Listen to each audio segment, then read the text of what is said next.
But already you knew you were interested in art. Yeah, I did. Did you want to go to college for art? I mean, what kind of college did you see yourself going to? Well, you know, I think I didn't have much choice. My parents didn't want me going away to college, so I ended up in Queens College. My brother went to Brooklyn College. We still lived in Brooklyn.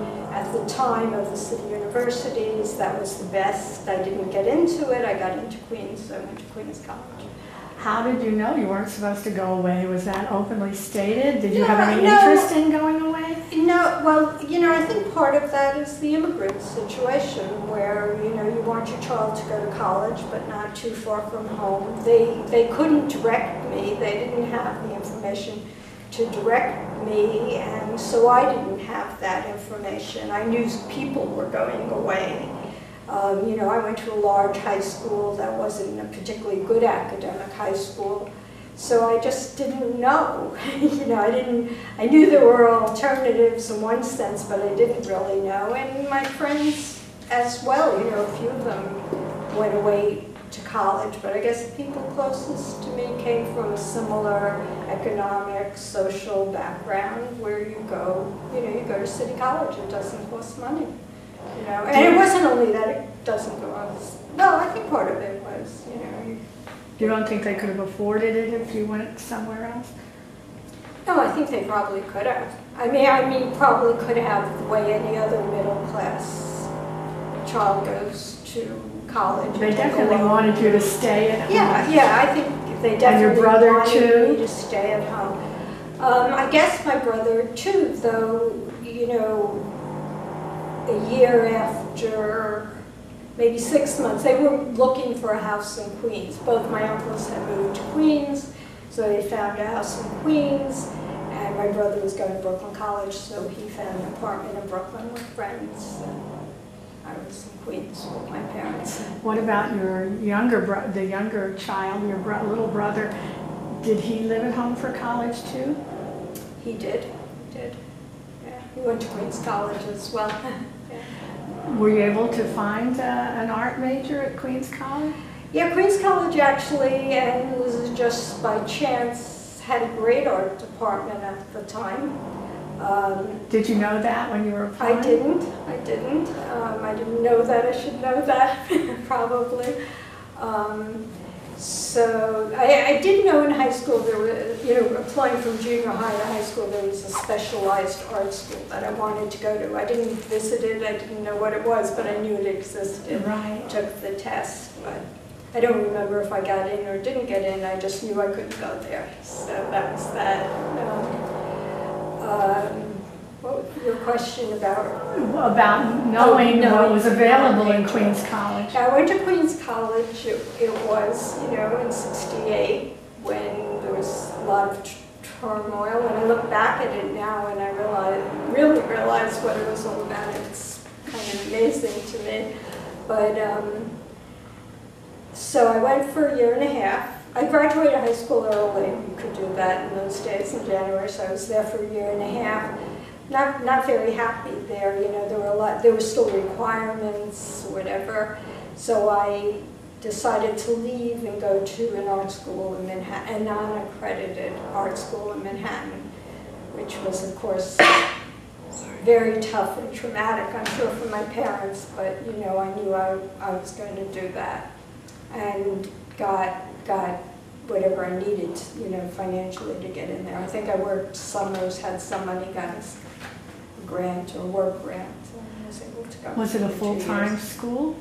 It was a full-time, non-accredited art school. It was a break-off, it was New York Studio School, which is a break-off school from Pratt Institute. A group of people from Pratt went and started the school because they wanted an art school to be a real art school. Did you get a degree from it? No. It was non-accredited, so you didn't get a degree. It was, but I did go, you know, I went back to Queens College. At that point, my parents just wanted me to go back to college. They wanted me to have a college degree. So I looked into art schools. I remember going with my father to Philadelphia College of Art and other schools. They didn't care. They wanted me in a situation where I come out with a college degree. But I ended up going back to Queens because they accepted the credits from the studio school, and I felt it wasn't what I wanted to do. It ends up it was a very good thing to do.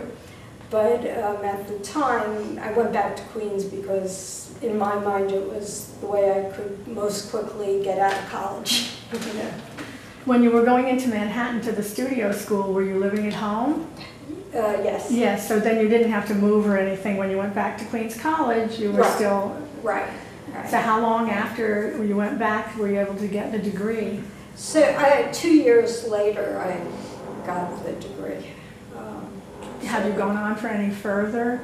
Yeah, so then I got a master's from Queens College. Again, I didn't think about going to graduate school, but a couple of the professors said I wanted to apply, and it seemed to make sense. You know, as a graduate student, I got a studio space, I got a teaching assistantship. So at that point in my life, you know, my goal was to, you know, how can I situate myself best to have enough time to paint. So, had you thought at all at that point of teaching?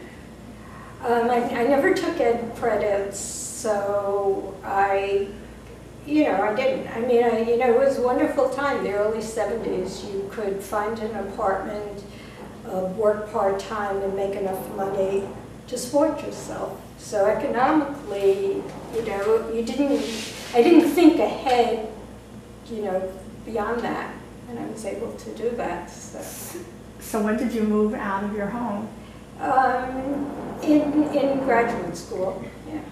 Did you get an apartment in Queens? In Queens. I got an apartment in Queens in Richmond Hill. And, you know, I was home a lot, but I did have an apartment. And I have, you know, probably the second year of graduate school. So then when I left graduate school, I had to work. So at that point, your thinking was that you wanted to be able to support yourself enough to be an artist, to have time for art, right. But you weren't sure as to how you were going to support yourself in order to do that. Right. How did your parents feel about that goal or that plan? Well, at that point I was 25, and suddenly dawned on my mother I wasn't thinking of getting married, so she found that, you know, suddenly popped into her mind. Why don't you, you know, why aren't you dating anyone or something? They thought I should become a teacher.